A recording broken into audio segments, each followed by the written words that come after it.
have to try. How quickly? What did you want to know?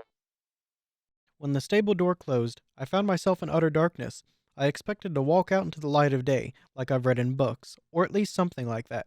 Did the war destroy the sun? Or with the goddesses dead, did the sun just not rise anymore? I remember Auntie telling me about the goddesses and how the two sisters would raise the sun and moon every day and night. I started to shake at the thought of a world in darkness. After a minute went by, I got my head on a little tighter and started thinking a little clearer. It couldn't be. The world had to have something more than darkness. I'm more likely in a cave or something. I knew I had to start moving. I couldn't stand next to the stable door forever. I broke the switch to get out, but I had no idea how long it would take to fix it. It could take days or months, but could also take only a few minutes. I heard a ding from my pit buck. Looking down at my pit buck, I just got a notification. More than one I could see. It seems I've discovered Stable 28. Well, good for me. I thought I'd never find it. I said sarcastically to no one in the dark because I was probably already losing my mind. There was something else about not activating something, so I clicked on it. Eyes Forward, Sparkle, and Stable Tech Arcane Targeting spell have not been activated. Would you like to do so? Yes or no? This was something I did know about pit bucks. Auntie and Bellfire both told me about it a while ago. EFS and SATs. I clicked on yes and watched it do the setup. Knowing what something is, I came to find out is way different than experiencing it. Once the pit buck finished the setup, my vision went blurry and then everything came into focus a second later. Only now I could see a small compass on the bottom of my vision. Whoa, that's trippy, I said to myself. I looked back at my pit buck and pressed a small switch with a flashlight on it. I had to look away as the stream got extremely bright. I pointed it forward. When my eyes finally adjusted to the light, I saw that my prediction about being in a cave was correct. I looked around and saw I was in a long cave that slowly made its way upward, turning slightly. I can feel the fear of unknown slowly growing in my gut, but I took a deep breath and started to walk forward. My pip light helped keep me on the right path and washed my fear as I moved. If I didn't have this, I don't think I could have kept going. I didn't walk for very long when I came to a wooden wall and a crappy door. I could see light coming through the spaces in the boards. I approached the door and then screamed when something crunched under my hooves. I jumped back, flashing the light forward where I just stepped. Three pony skeletons looked back at me from the ground. I gasped and shrank back. It looked like a family died sitting by this old door. Two adults and a foal. It was the foal's skull that I'd stepped on, crushing it to tiny pieces. This is horrible, I said, moving closer.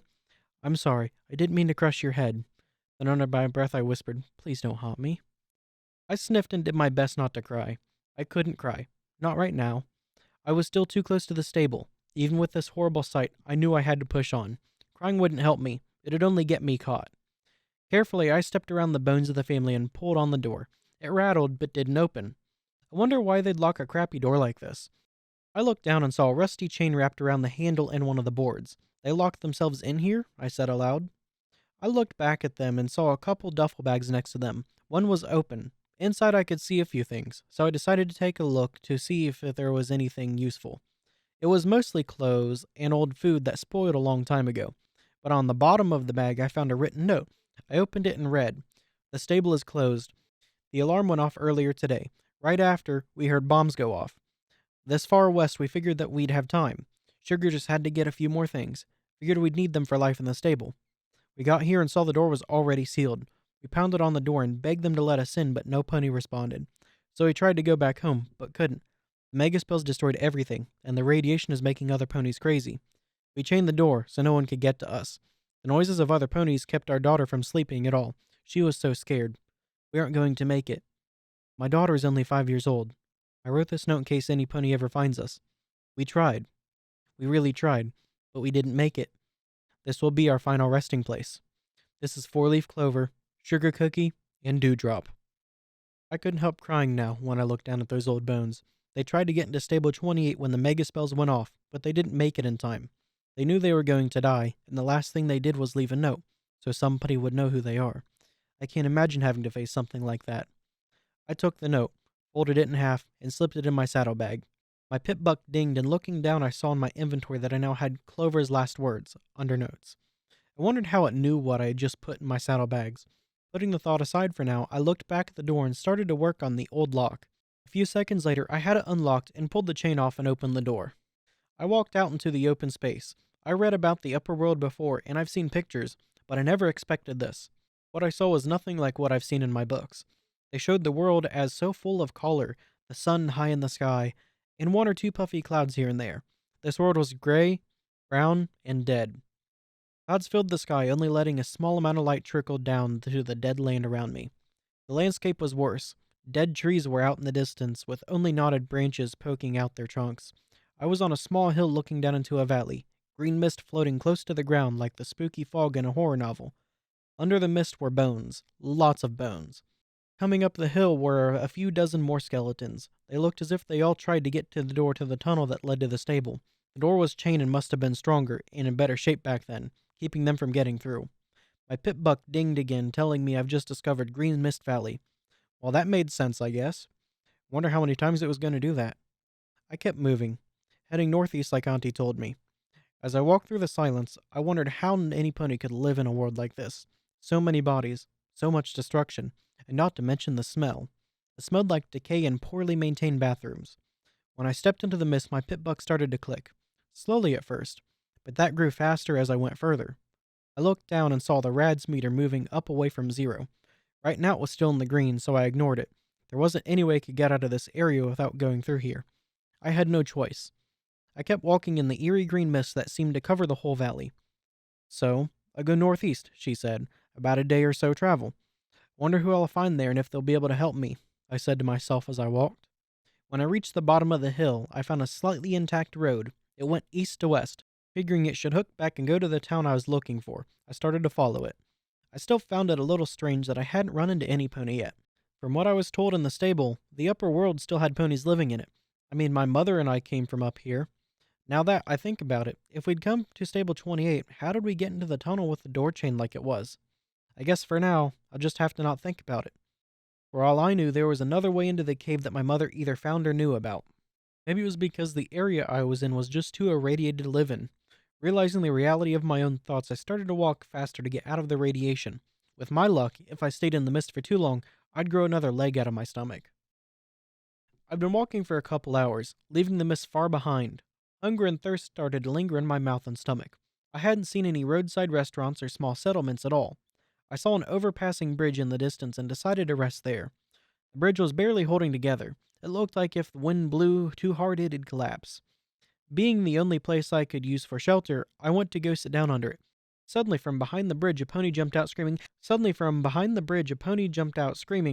"Help!" "Ah!" I exclaimed, flipping out the baton I'd stolen and hit the mare over the head, knocking her out.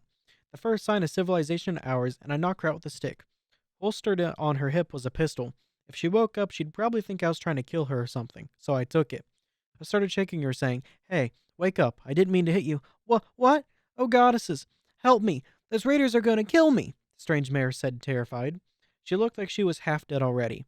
Her whole body was covered in dirt and grime, not to mention she smelled like rotting meat and sewage. "There you are, you little bitch. Come here. Let me show you what it's like to see your own spine," another strange pony said from behind me. He was a stallion, and it wasn't just him. He had a friend with him. They were both wearing some kind of spiked armor barding and looked a little worse than the mare from behind me. I put out the mare's pistol I'd taken when she was knocked out and pointed at the stallion, saying, "Back off. Just walk away. I don't want to have to shoot you." Suddenly I was grabbed from behind. "You're really stupid, aren't you?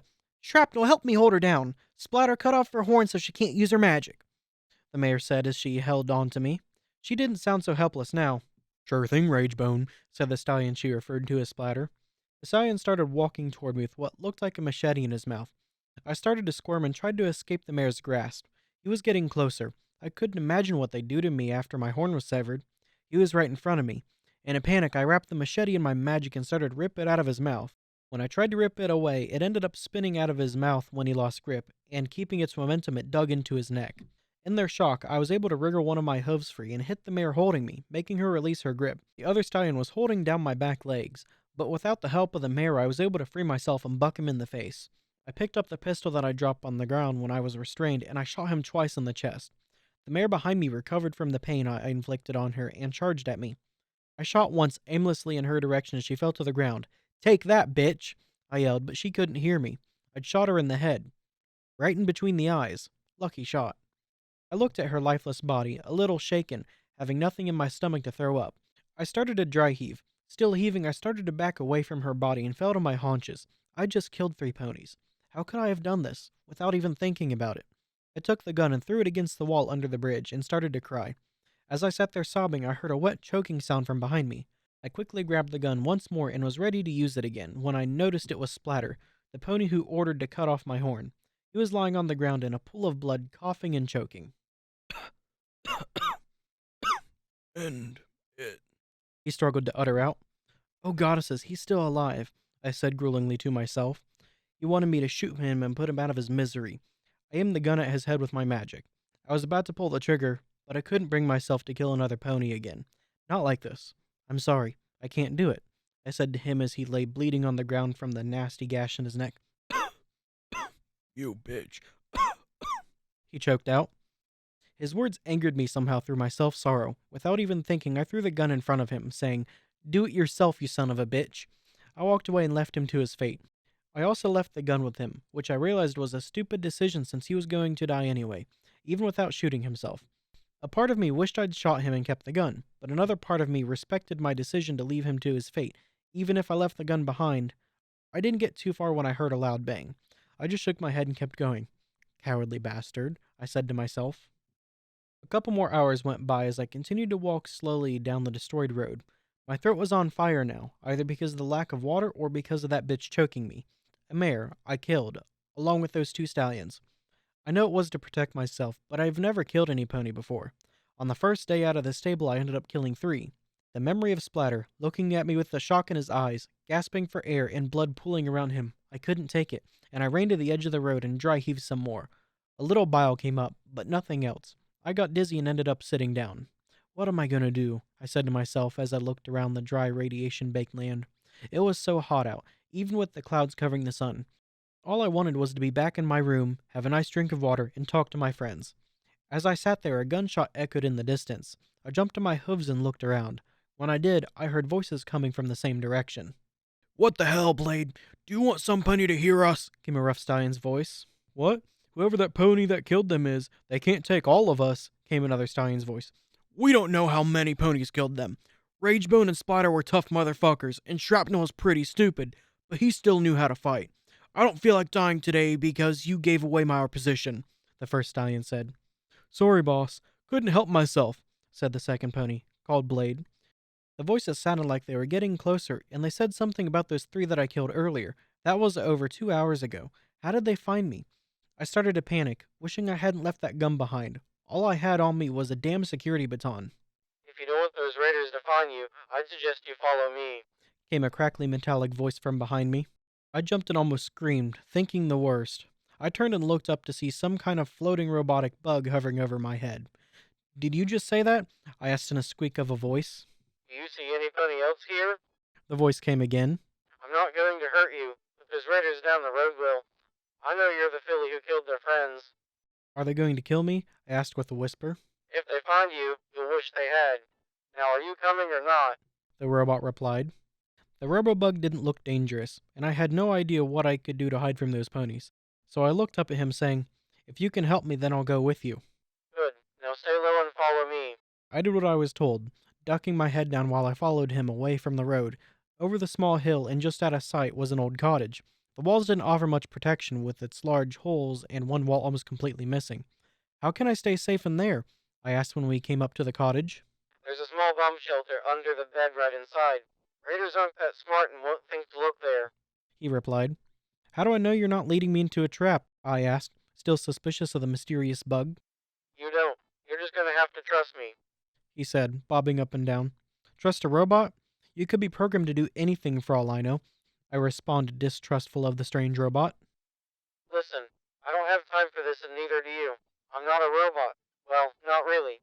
This is called a sprite bot. They're all over the Equestrian wasteland. I'm in another location far from here.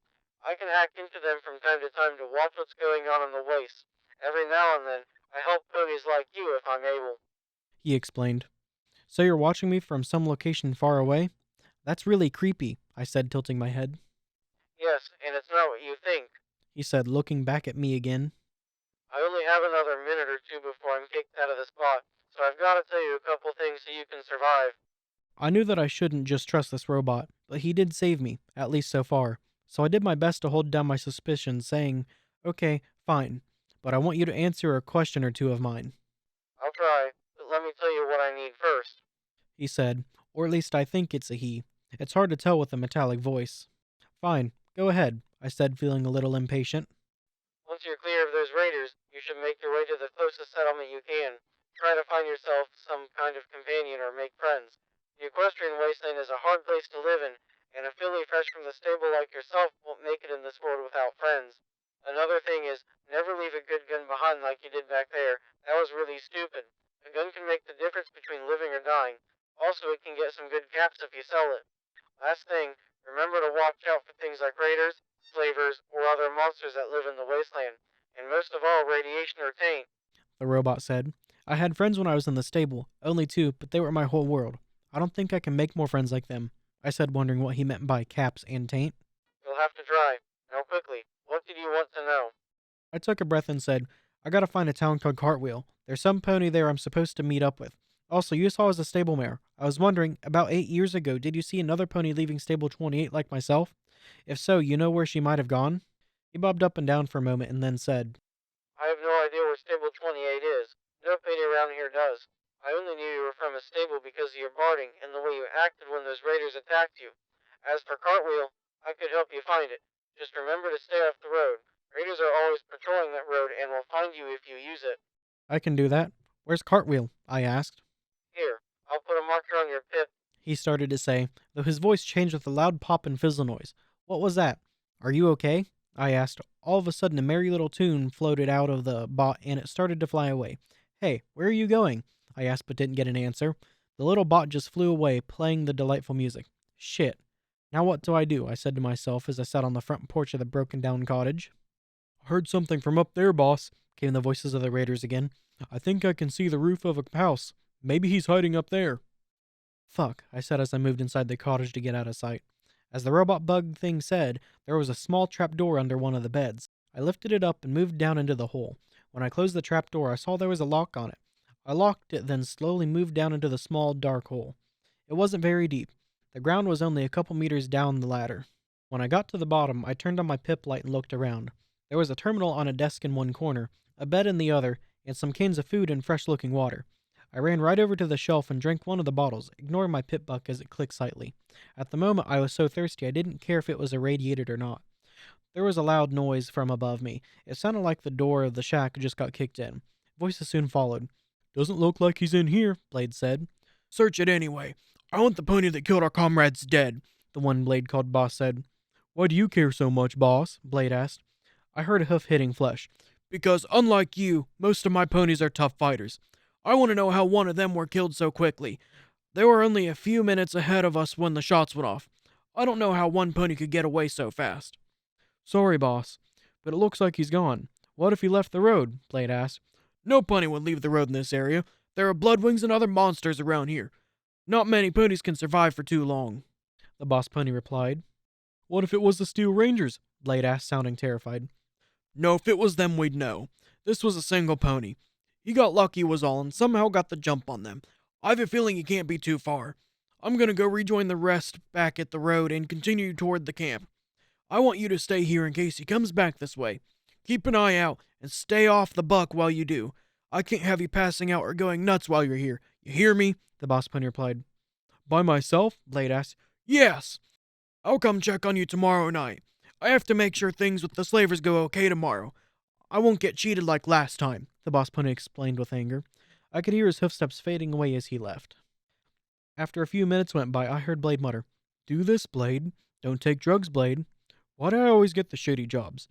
Great. Now I'm stuck down here with a crazy raider over the only exit. I hoped they'd just leave when they saw I wasn't in the shack, but those boss ponies seemed to know I could still be in the area. His ponies aren't too bright, but he seemed to be pretty intelligent himself. I gotta wait him out and hope for the best. I could hear Blade walking around the shack, still muttering to himself. While I waited, I made my way over to the terminal on the desk. It seemed to still be in working order, but it was locked.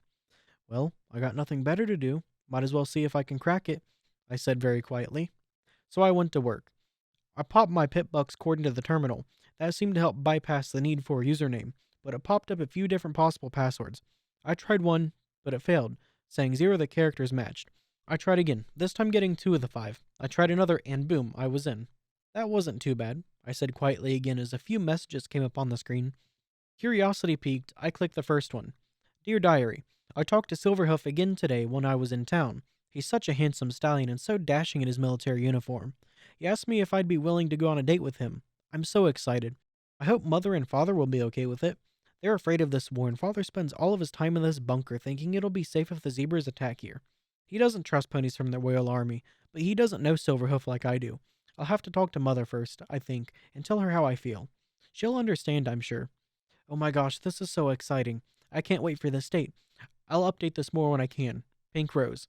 Entry 2. Dear Diary, I told Mother about Silverhoof. She seemed to be happy for me, but she told Father right away. He yelled at me and said I'm forbidden to see him. I yelled at them both, then ran down here and locked the hatch. It's not fair. They can't tell me what to do. I'm almost an adult. I really like Silverhoof and I want to go on the date with him. You know what? I'm going to go anyway. I don't care what Mother and Father say. Pink Rose. Entry 3. Dear Diary, sorry I haven't written anything in a couple weeks. I went on 2 dates with Silverhoof. Mother and Father had no idea at first. He was such a gentle colt when he took me out. He even told me about some of the things going on in the war. He seemed frightened, and I don't blame him. His leave time is done soon, and he'll have to go to the front lines again. We only have a month left together before I have to say goodbye. I don't want to say goodbye, though. I think I'm falling in love with him. I wonder if I can go with him. I'm a tough filly, and in a week I'll be an adult, and I can join the military, too. I think I'm going to. If I don't, I'll be stuck in this place forever. Pink Rose. Entry 4. Dear Diary, this will be my last entry. Silverhoof goes back tomorrow, and I'm going with him. Mother and Father found out about him and I. Father was so angry he screamed at me. I told them I'm grown up now and they can't stop me from doing what I want. They're both so angry with me right now. I don't care, though. I'm going to follow my heart. I love my parents very much, but I have to go. I just hope that one day they'll understand. Goodbye. Pink Rose. I read the entries and felt sadness come over me. I felt kind of bad reading this young mare's diary. She was in love with some pony so much that she left her home and her parents behind to be with him. It was sad and touching at the same time. As I finished up, I saw there was an audio file on the terminal too. I downloaded it to my PipBuck, intending to listen to it later. I moved away from the terminal and laid down on the bed. I may be trapped down here, but at least for now, I was safe. A creaking woke me from my slumber. Jumping off the little cot, I looked around, trying to find the sound I just heard. After a moment, I realized it must have been from the bed over the hatch. Sure enough, a few moments later I could hear soft snoring coming from above me. Now might be a good time to get out of here, I said quietly to myself. Slowly, I moved back to the ladder and started to climb. I opened the hatch and peeked out. I could see a hoof hanging over the side of the bed I was under. The pony over me was snoring even louder as the hatch popped open. I crawled out from under the bed, stood slowly, then looked back at the sleeping pony. His body was covered in metal armor, blood coating a good part of it. His mane was dirty brown and he had a green coat. He had a cutie mark of a machete dripping with blood on his flank. He also looked a little sick. His eyes were sunken in, and his cheeks were too. I almost felt bad for him. Then I remembered he was a raider. If he woke up, he'd kill me first chance he got. Next to him was a long, beaten-up gun. Remembering what the metal bug told me, I slowly pulled it out from under his hooves. It wasn't too heavy, and when I checked the mag, it was full. I remembered a book I read on guns back in the stable. My PipBuck dinged when I picked it up. Looked and saw it was a hunting rifle. I was about to leave with my prize in my magical grip when I heard the snoring stop behind me. I froze and looked back. The pony was waking up, his eyes slowly opening. I wanted to run, but what if he yelled and the others were still nearby? The plan hit me and slowly I set the rifle down on the other side of the door and started to put on a pouty face. It was a trick I've used before when I was younger. My size made it hard for most ponies to judge my age, and therefore ponies didn't put up their guard, although they thought they were looking for a stallion, not a mare. He opened his bloodshot eyes more and focused on me. He jumped to his hooves, but the blip on my EFS stayed white. "Who the hell are you?" he asked in surprise. "Please, sir, I'm lost and scared," I said in a pouty voice. "Lost? How does a filly get out here all by herself? Listen, kid, it's dangerous around here," he said with a smile coming to his face as he spoke. Not a kind one. "Can you help me get back home?" I asked. "How about I show you a new place to call home?" he replied as he reached behind himself to grab his rifle. His face, however, went gray as he realized it wasn't there. As he turned around to look back at me, he found a barrel in his muzzle. "Now then, how about you answer a few questions for me?" "Hey now, a little filly like yourself shouldn't be playing with toys like that. Give it here," he said, a hint of fear in his voice. Using my magic, I took my baton and cracked him in the face with it, knocking him to the floor. I'm no filly. Are you going to answer me or not? I asked. Damn, you got some balls on you for a mayor. Fine. I don't feel like getting my head blown off today, he said, sitting up. How much further is it to Cartwheel, and how do I get there safely? I asked, keeping the rifle trained on his head. That's easy, doll.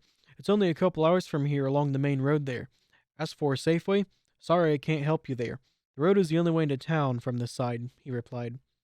And why isn't that a safe way to go? I asked. My friends control the road into town. You can try to sneak around them all, but I don't think you can do it, he said, laughing. Why not? I asked again. We guard everything around our camp. You can't go anywhere near it without running into one of us. But if you don't believe me, just see for yourself, he said, waving himself. Fine. I'll find a way around if I have to. Another question. What did your boss mean by slavers before he left? I asked, trying to pry a little more info out of him. His eyes got bigger as he said, "How the hell? Doesn't matter. You'll be dead soon enough. We trade with some of the slavers that come through our area. We got a few ponies for them this time. They'll be here in a day or two if they haven't arrived already. Matter of fact, they're looking for young unicorn mares like yourself," he said before he kicked at me, knocking the gun aside and dashing out of the door, saying, "If I were you, doll, I'd run before we find you." Shit. I can't let him get away, I said, pulling up the rifle and activating sats. Time seemed as slow as the targeting spell activated. I aimed for his torso and pulled the trigger. The first bullet missed. The next two hit. He dropped like a stone with a loud cry of pain. I ran over to him and looked into his bloodshot eyes. He just laughed at me, spraying my coat with frothy blood, managing to say, "You won't make it, you little bitch. Boss will take you as his little trophy before handing you over to the slavers." Anger pulsed through me, and I put the barrel of his rifle into his muzzle, saying, "He'll die just like the rest of you should." His eyes grew wide, and I pulled the trigger. Footnote. Level up. New perk added. Black Widow. Come into any parlor. Stallions suffer plus 10% damage in combat and are easier to persuade in dialogue.